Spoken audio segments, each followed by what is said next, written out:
your radio experience you can count on. From Milky Way to Earth, everywhere there's internet, you can connect with Eagles 102.3 FM Abuja. Log on to our website www.eaglesfm.com. Follow and engage with us now on Facebook, Twitter, TikTok at Eagles FM Abuja, Instagram at Eagles FM 1023. Download our apps on your Android and iOS stores. Eagles 102.3 FM Abuja, your radio experience you can count on.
All right, here we go again. It is 5 minutes gone past the hour of 9 on the AM side. This is welcoming you officially to Eagles Outlook, where we talk politics and current affairs. My name is Uduak Daniel, and yes, we'll look into Nigeria's Operation Safe Corridor, structural rehabilitation and reintegration of insurgents.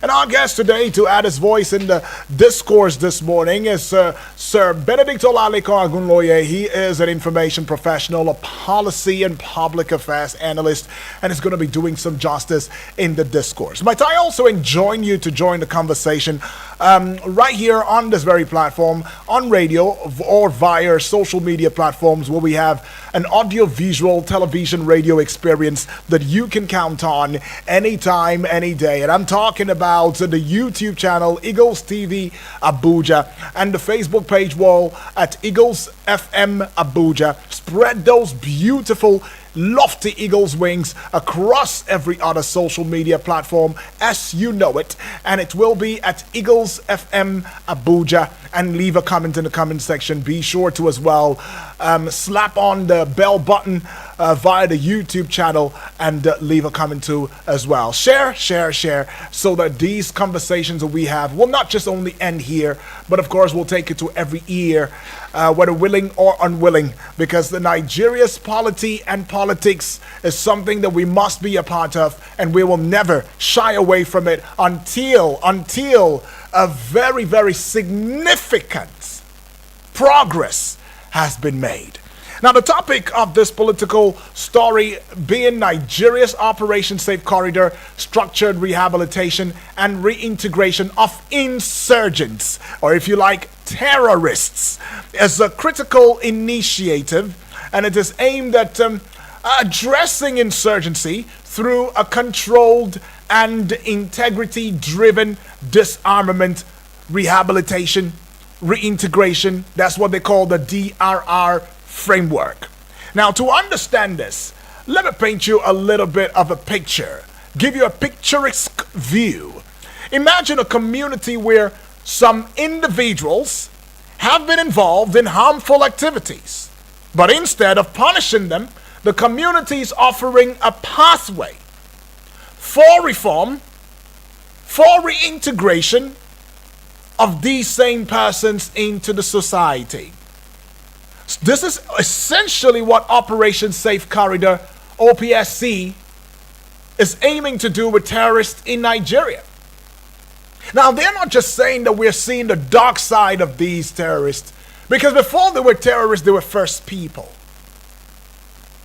They are human beings, they are Nigerians. Especially those that are Nigerians. Even though just recently we've heard the federal government say that those that are festering, destroying, terrorizing, kidnapping, abducting, they are not Nigerians. That's what the federal government says. They still maintain that it's not Nigerians. That there are no Nigerians that would want to kill another Nigerian brother or sister. So let's even tinker in that light for a little bit. The Operation Safe Corridor is how an arm of the military is seeing how to reintegrate.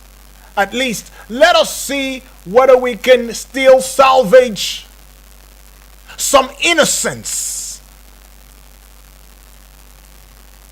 in the lives of these terrorists, the Nigerian part. So in other words, military is accepting and agreeing that there is the Nigerian factor. Federal government is saying no, it's internationally influenced. To break it down,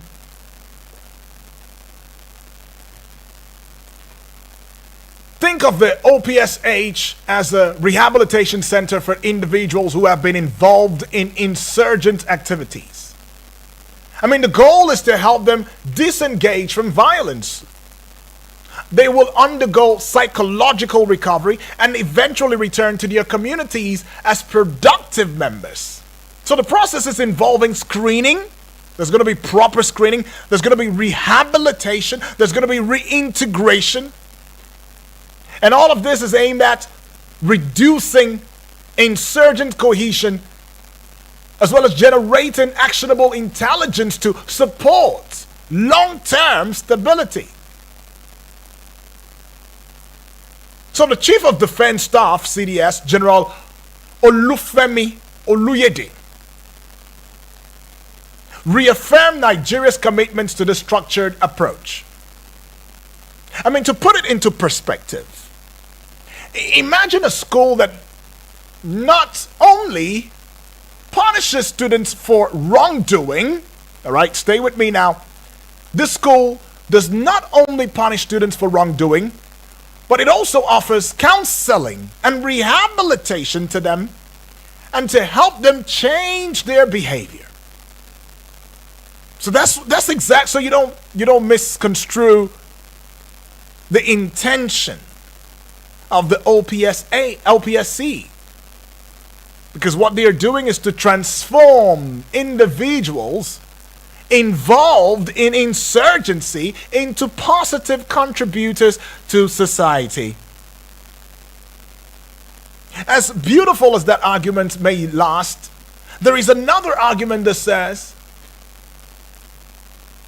what about before these persons became terrorists? What about talking about the triggers,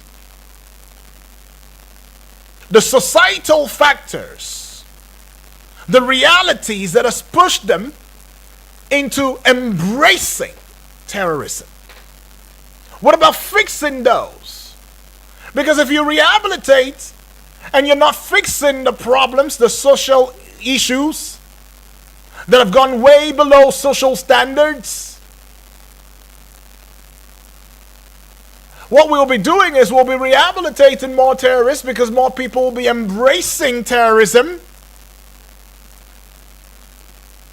Recall in February 2026, General Olufemi Oluyede, he emphasized the importance of OPSH in Nigeria's security architecture. I mean, he actually noted that since its inception in 2016, OPSC has processed thousands of clients, that's terrorists, through its DRR framework. De-escalation, rehabilitation, reintegration, DRR. proper screening, if you know what I'm saying.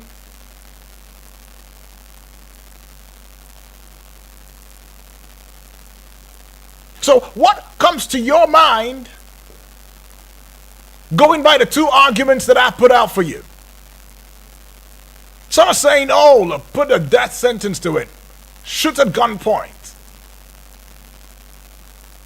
Others are saying, no, these are human beings, regardless of what they did. Everybody deserves a second chance. Some of them didn't even get into it willingly.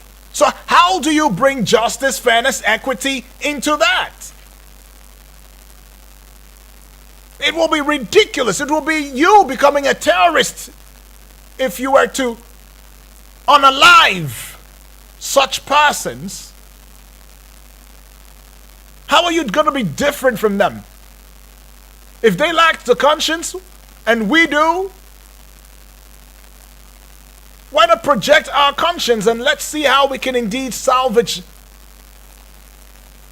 their stone-heartedness. So it's more of a broader whole of government or a whole of society approach to peace building and national recovery. Well, let's just quickly get on with our guest. And we will open the phone lines early, God willing, just to hear from you loudly, clearly, and irrevocably so, based on what you think. And I would want us to be very objective now on this one. It's not just going to be, oh, let's talk based on emotions. Because many times we've spoken out of emotion. How much change has it brought? Being objective will help the conversation this morning. Sir Benedict, good morning and welcome to the Prog Show. Good morning. Right. Welcome aboard. Now, here we are again.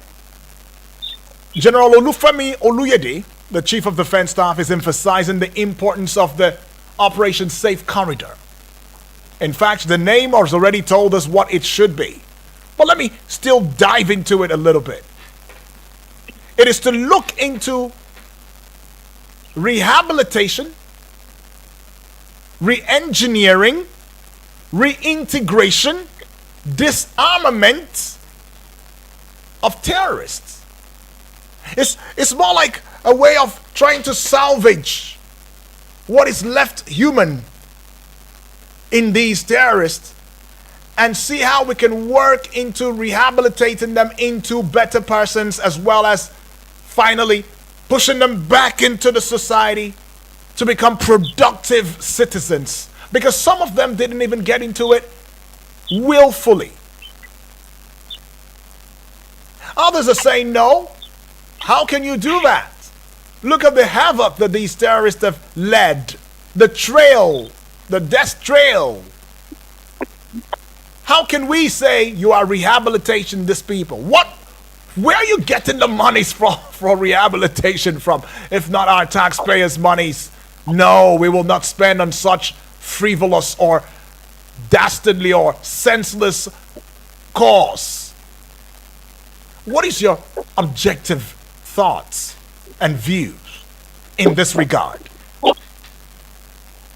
Well, to start with, Operation Safe Corridor is considered what is termed non-kinetic approach. Okay. Yes, because it's insurgency, because it's within the nation, because some of these people are citizens. If you do not have enough kinetic means to crush them, then providing an opportunity for rehabilitation and possible reintegration will not be totally out of place. However, the aim must be kept at the initial beginning, which is the aim for any non-kinetic approach in the situation where we are in must be to ensure that the terrorists are defeated, that terrorist camps are destroyed, and that terrorism is completely subdued. Now, if it's kept at that point, then we will discover that there might actually be a need for the sea corridor, because that is one of the ways of ensuring that at least there is some measure of disarmament. You could come up with psychological assistance and maybe vocational training, because he said it is often stated that the idle hand is Satan's workshop. Right. And so if you have a place where they can be given psychological assistance, where the radicalization can occur, and of course they can have ideological orientation before you give them vocational skills, and then they can be reintegrated into the society. Now, I understood the psyche of those who fell to, because they have been involved in killing, they have been involved in violence, then they should not be given an opportunity. The practical reality here would be, do we have enough boots on ground to subdue them without any form of assimilation or accommodation? Okay. As we speak today, the answer is no. If we decide to even to arrest as many of them as killed, whether they surrendered or they were captured, do we have enough prison yards to keep them? And do we have enough provision to ensure that they do not go into the prison to recruit some more criminals to join them against the nation? Do we have the court process that can ensure speedy trial such that their judgment and their cases can be swiftly determined? Then we also go forward to ask that question. Assume they were put on death row, how many governors are ready to sign the death warrant so that these people are taken out? Now, if the trial proceeds for too long and you keep them in detention, you have to sit there. Even if you complete the trial and you put them on death row and the governors did not sign their death warrant, you also have to continue to feed them and take care of their health.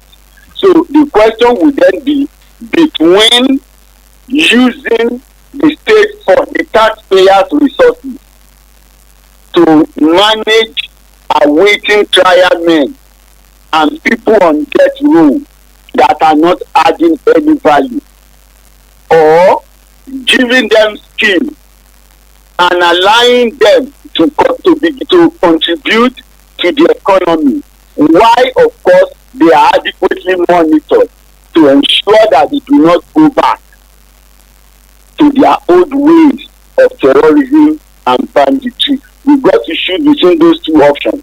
Either way, the taxpayers' money is involved, right?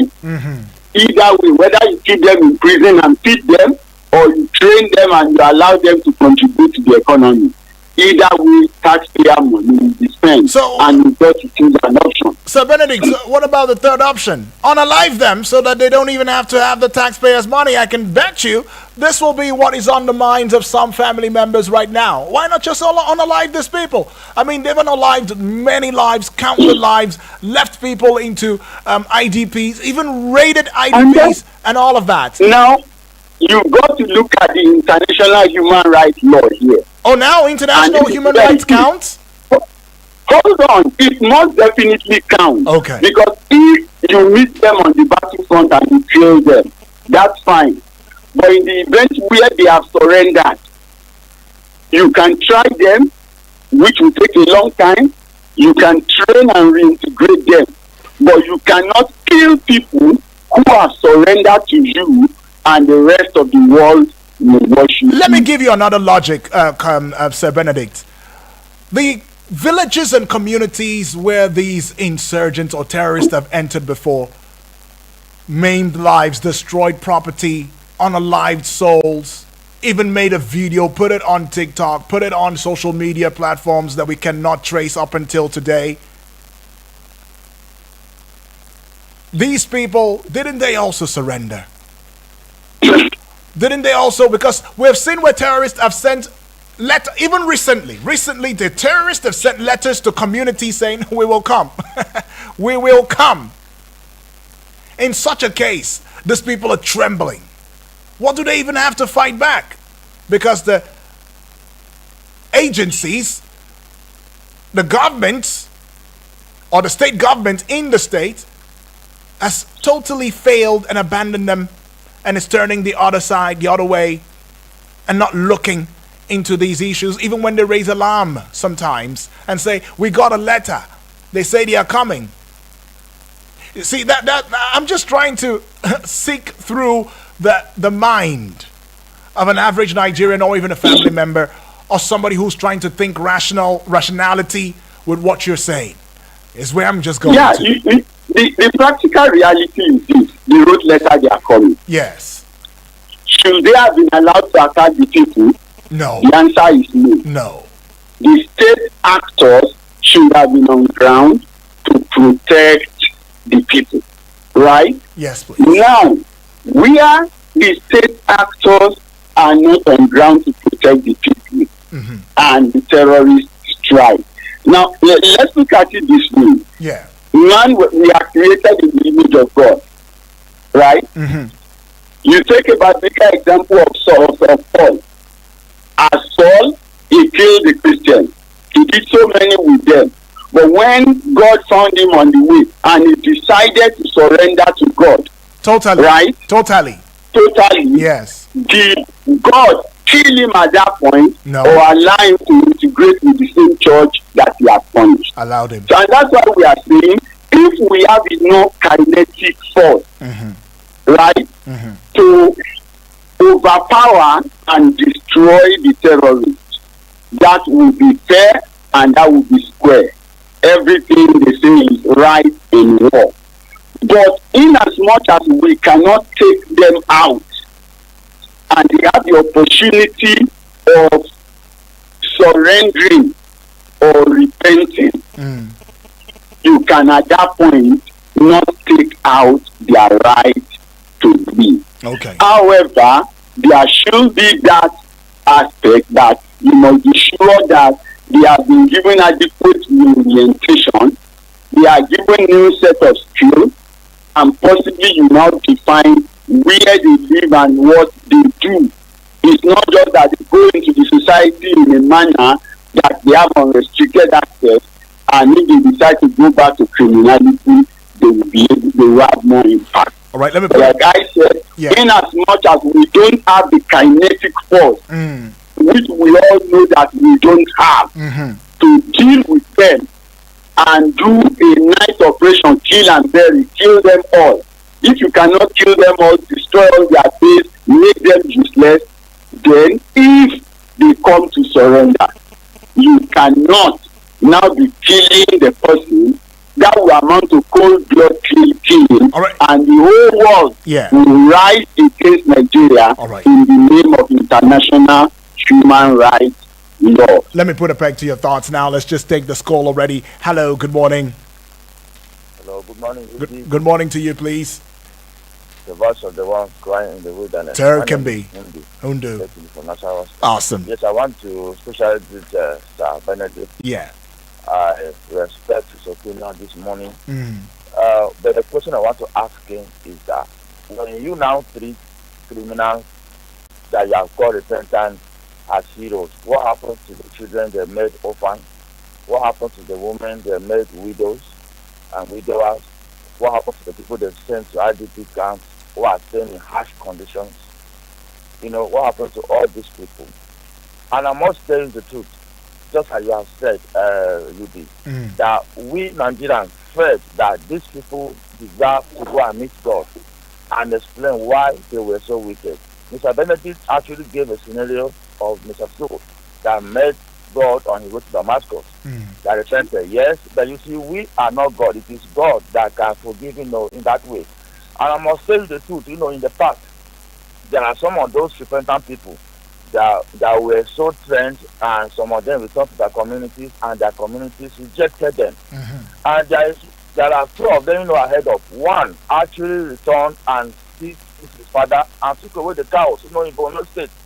And there is one of them that joined the Nigerian army, and his friends called him and they captured him and they collected his walkie-talkie, and they told his colleagues that they want to come and fight the enemies, and the colleagues, they came, about 7 of them, and the terrorists killed them. So you see, can you trust a terrorist that says that he has attempted? I don't think so. There's a saying that once a soldier is always a soldier. Once a general is always a general. So for me, this the information coming out. Taking me, are you there? Can barely hear you now. Yes. Can barely hear you now. Yes, I'm better. Okay, we can barely hear you. Yes. So you might want to come close to your phone. Yeah. Yes. I'm trying to say that, the information shows that the governor here wants to establish a camp that would be doing the same job, and the people are not happy. Right. How do you want to establish a camp in Akudbelo State after so much killing, and people are been killed so much? They want to establish a camp that will now rehabilitate, yeah. Reinvent them. Not happy. Okay. And if those who are close to Ali are listening, they should tell him that the people are not happy. Okay, many thanks. Take and be right there. Saying the people are not happy, Sir Benedict. You got some of the points he put out there. Yeah, I got the point. These things are straightforward. Yes, they are committed crime. No doubt about that. Now, he says, so we are human. It is not in our place to forgive, or we are not God, so we cannot forgive like God forgive Paul. It wasn't only God that forgave Saul, even the church did, because he eventually was integrated into the church and he walked with them. Now, if you have a repentant terrorist that you are not yet sure, who has not lost contact with his friends, who are still in the terrorist camp and still active, I think that it was wrong to have put such individuals back into the military or even give them weapons. Right. Like I said, give them vocational training, find them what to do, but they should also still be monitored. And they are easier to monitor if you have trained them and they are on your side than you leave them on their own, or you lock them in congested prison. The chances are that in the congested prison, they are going to influence others. Okay, we no longer call it prison. We call it correctional facilities. Is it not? So if you have corrected them in the correctional facilities, where would they go back to? Are they going to live in correctional facilities for the rest of their life? The answer is no. It is painful that people have died. It is painful that the communities have been disrupted. But we also need to know that these soldiers who are also on the field in the bush and in the trenches fighting terrorism also have wives and children. They also have dependents and families. And so the better way, the earlier we can put an end to some of these crises, the better for everybody. Okay. And like we said, until we have developed sufficient kinetic force and sufficient boots on ground to ensure that there are no more breaches, then we have to keep finding a means of alleviating the situation. But if we get to a point where, okay, in all our forests we have sufficient forest guards, and so we know that there are no more ungoverned territories in our bushes and in our forests, and then the police enough to man the streets, the civil defense are enough to protect the physical assets and schools, then at that point, I think that we might need to move in a different direction. But at this point where we have insufficient boots on ground. We cannot deny that. And that's why there is attack here. You move the army there, you go and attack the other place that have been left unmanned. It should be that, okay, you have called me, you are pushing them out, you are putting men there. So men are still available to go after their chase and make sure that they no longer can build new camps. So until we are able to effectively prevent them from building new cells, from recruiting new people, from having the boldness to attack a village or stay on our highway, until we get to that point, I think that there will always be a need for a midpoint. It's just that we need to be sure that whatever we are putting in the midpoint, we are guarding All right. sufficiently. Let me put a peg to your thoughts. Take this call now. Hello, good morning. Good morning, Yudi. Good morning to you. Moses. Yeah, Where are you calling from? Okay, awesome. Talk to us, Moses. Talk to us. I want to appreciate your guest. There are areas I agree with him. There are areas I disagree with him. Okay. Yudi, let me put this question.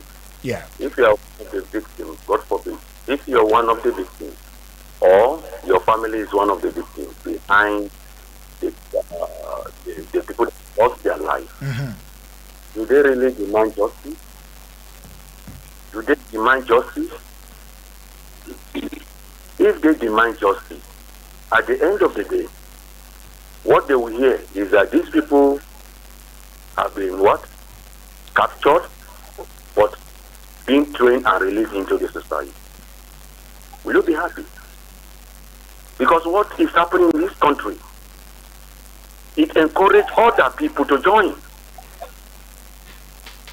You get a terrorist. There is a difference between terrorists. Terrorists is a terrorist. They have an agenda, you take note, they have an agenda. Okay. Because I'm seeing the comparison of Paul. The issue of comparison of Paul should not even arise. The issue of comparison of Paul is divine. It was God directly, not human to human. You get the point? So we have lost. So if these people that died and some of their families that are undergoing pain, some lose their houses, some lose their loved ones, they demand justice. And at the end of the day, you hear the news that these people have been released, trained and released into the society. How? Then excuse me, sir. These people being released, the recent news we had yesterday that the terrorists are not Nigerians. So if they are not Nigerians, how will you train a foreigner who is a terrorist?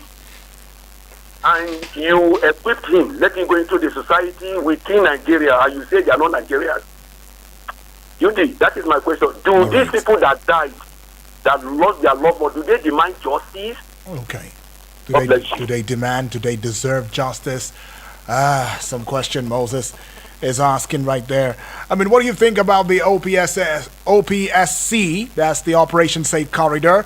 General Oluyede saying that, look, what this will do is that it will indeed allow for a broader look into matters that concern terrorists, those who have been captured, and especially those who willingly decided to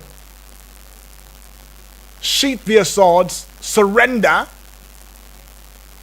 I mean, that when properly coordinated, when properly screened, surrender pathways degrade insurgents' cohesion. It generates actionable intelligence. It supports long-term stability. That's what the CDS said. That's what he said. He said, so the OPS has processed thousands of clients, that's terrorists, through a controlled and integrity-driven disarmament, rehabilitation, and reintegration DRR framework since its inception in 2016. Taking this call. Hello, good morning. Good morning, I'm Chimeze calling from Asoko. Right, Chimeze, welcome. Talk to us. Thank you. Fine. Yeah. Happy day. Yes, welcome aboard. Yeah. The issue of this topic that the Chief of Defense Staff brought up, personally, it's an assault to me. You know why? Why? I have contributed directly and indirectly to 15 ransom payments. 15. 15, 1 5, yes. And I have a very good family from Banawa in Kaduna State. 14 of them were killed. 14, no generation left. I had a friend that supplies yam to my brother in Enugu. 7 of them were killed for no reason. These people requested for money. It was raised, that of Jos. They asked them to go and pay in Benue State to see the coordination. That is why over years I keep telling Nigerians that if INSA Pantami goes free, the federal government is fully responsible for what is happening in this country. Because this man made Nigerians to go and register forensic this, drone this, national ID this, open borders this. We are seeing the results. I had a question I asked the Benue State governor on your platform and several other platforms that you should quietly define what is happening in Benue State. Hello, can you hear me? Yeah, go ahead. You might want to make it a bit snappy for want of time. Yeah. Yes, please. That some communities in Benue State, namely Wanune and Adipo, Gujarat, this area in Benue State, has been taken over by these terrorists. Till today, none of them defended that. I have it on video and I can. Hello? All right, Chimeze, time will not allow. I have to let you go there. But I have, of course, I've got bills to pay. Sir B, are you there?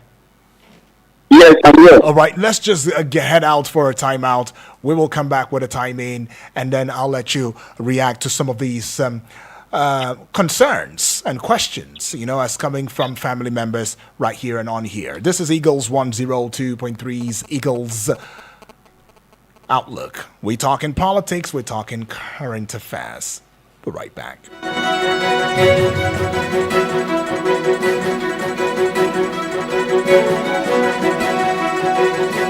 Eagles 102.3 Abuja. Things they happen for our community, eh? Now I can recoup back all the money I have spent on this annoying family. Hey, yeah. That woman own don't finish. My dear, let's go and greet them, okay? Hey! Join Media Coalition and Awareness to hold trafficking, MICAS, on I Wish I Knew radio drama and program every Saturday at 10 a.m. on Eagles 102.3 FM Abuja. Join us to kick human trafficking out of our society. I Wish I Knew radio drama and program is brought to you by MICAS and funded by the Ministry of Foreign Affairs of Denmark.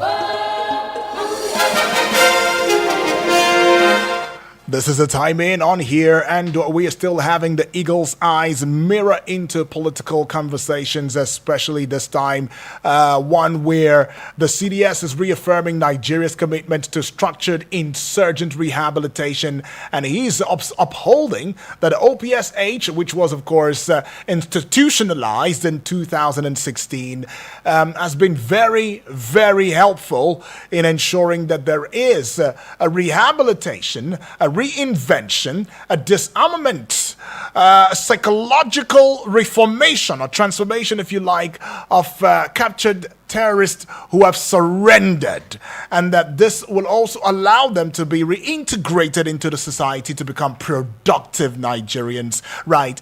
And we're still taking your calls and your concerns. Now, we see you on WhatsApp here. This is coming from whom now? All right. Okay, this one here is coming from who now? Emmanuel Chori, yes, says, may God bless you. Okay, Emmanuel Chori from Asokoro now. I see this one here is coming from who? Frank. All right, Frank is, I think from Lugbe now, if I'm not mistaken. Says, what about the many unemployed Nigerians? If jobs could easily be made available for so-called repentant terrorists. Okay, so we do vocational skills training, we even do computer-based teachings, we do AI teachings, we do all of these for these persons so that they are well equipped, so that when we send them back into the society, they're able to stand on their own. And this very eagle is saying, what about the many unemployed Nigerians if jobs could easily be made available for so-called repentant terrorists? And this one is coming from Yusuf. Yusuf is in Wusay 2 says, good morning, UD, good morning to you too, and your guest. It says, to me, non-kinetic approach to exterminate terrorists is the best way. The security problem we have in Nigeria is largely related to illegal mining that has made every Nigerian, including natives, farmers, herders, victims, because their presence will be inimical to their activities, perhaps for fear of information leak and possible restiveness of the natives. Apparently, it goes on to saying, access to resources, rare earth minerals, gold, lithium, uranium, tin, and so on is the issue with foreigners' involvement, as we are told. To solve the security problems, the government should be decisive in mapping out sites which these illegal activities are going on, outlaw illegal mining, mobilize and maintain massive military presence at the hotspots, maintain 24 hours of drone surveillance, step up seizures of illegally mined minerals or its proceeds, impose death penalty on bandits and illegal miners they are protecting, strengthen forest guards, track foreigners who are in the country to engage in illegal mining and deal with them decisively, and engage foreign powers known to be involved in the scramble for rare earth minerals in Africa. To sum it up, rehabilitation of terrorists is not the solution unless there are pressures from undisclosed forces. Have a nice day, he says. Sir B, there's a lot here. There's a lot. How do you reconcile all of this? We do not say there are not a lot, but we need to put it at this. Have these guys committed crime? The answer is yes. Okay.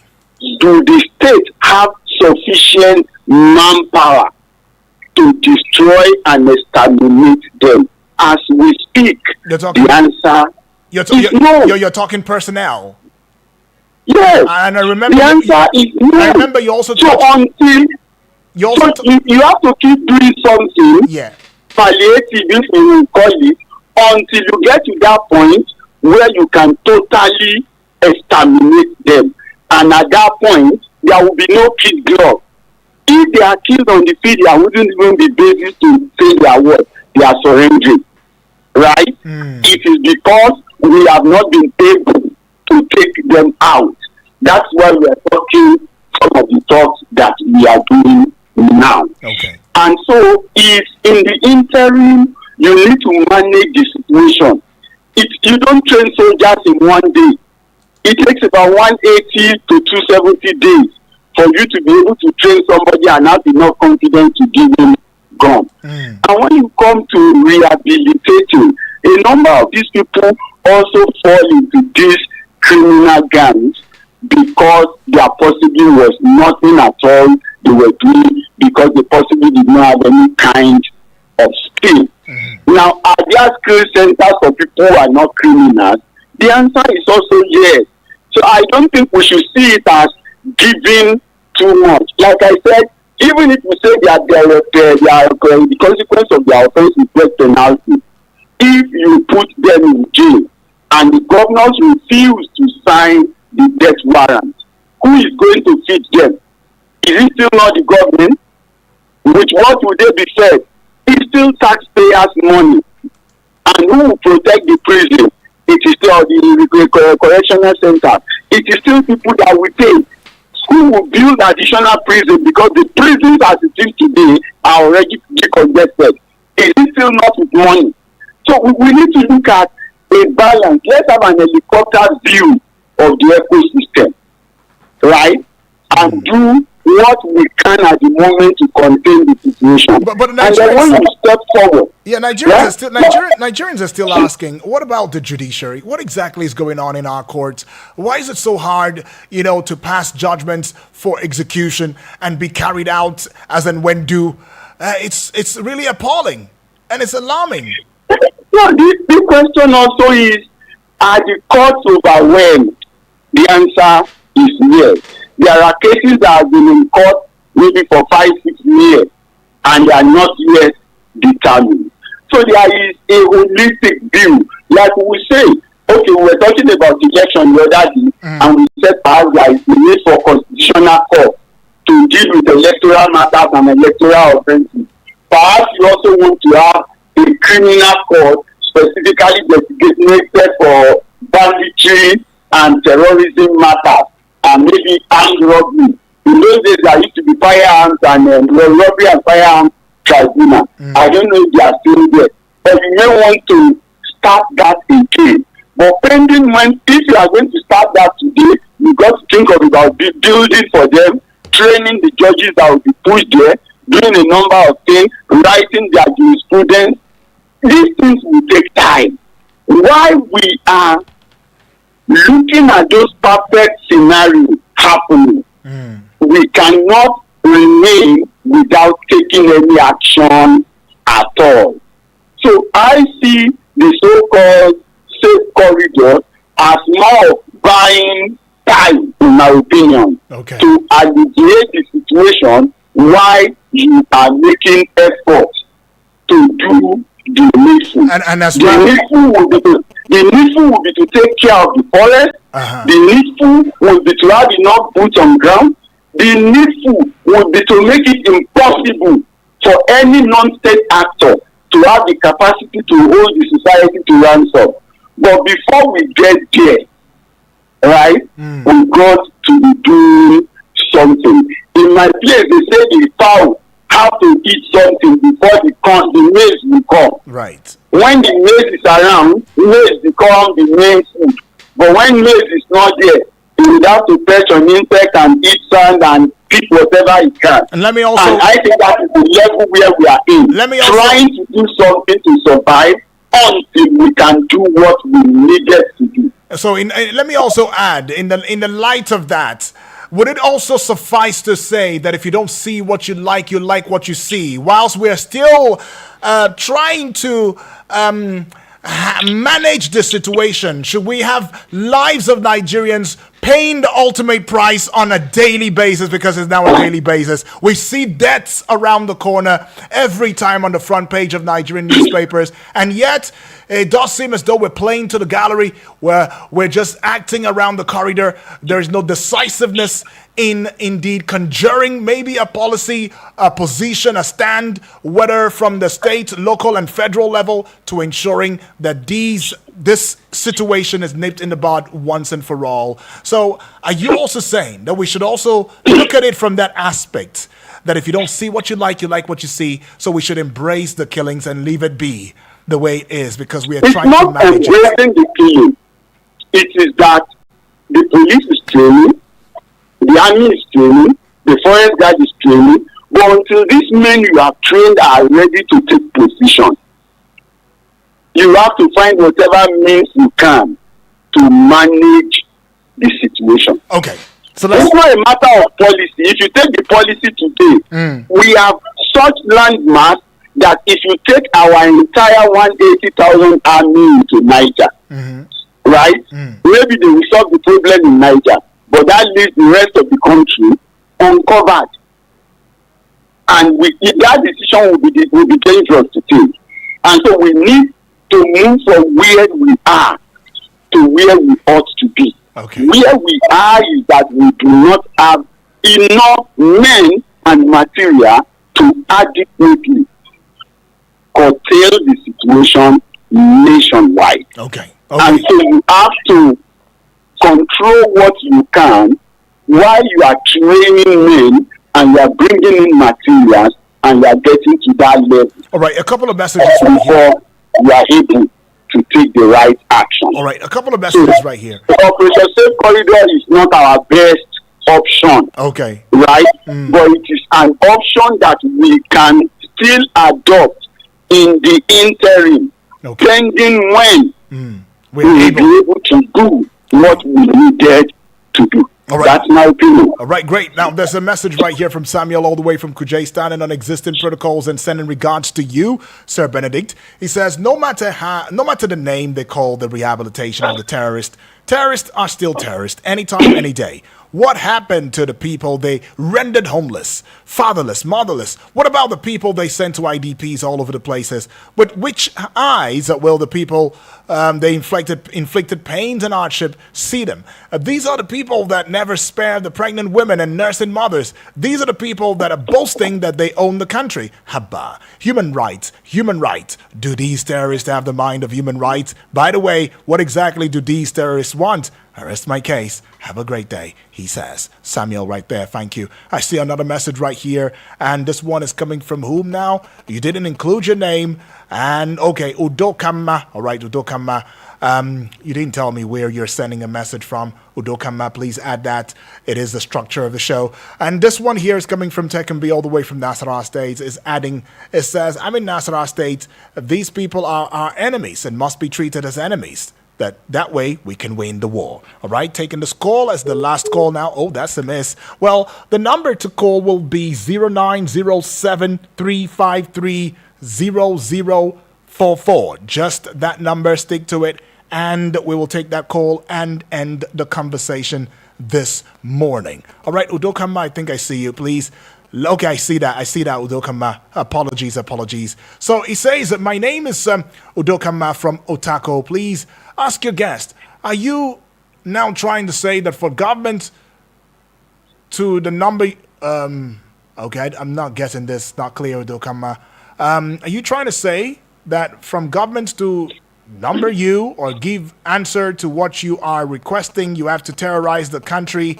Are you not trying to say that being good does not pay in this country, since it always will be fed and also since they will always be fed and rehabilitated with taxpayers' monies? What is the benefit of being good in this country? Thank you. Quoting the Bible on this case, it's a shame to this country that will now treat people as if we are God, while they treat us as if they are Satan. Is it not better you use Constitution for both, irrespective where they are coming from? I think your guest is... I'm not trying to say that Nigerians has fallen and will not be able to protect their citizens. Thanks. I'm not getting you, Dokama, not very clear. But anyways, though, thank you. I don't think I'll be able to go to your last message right there. And, well, this is where we'll pull the plugs on the Prog Show.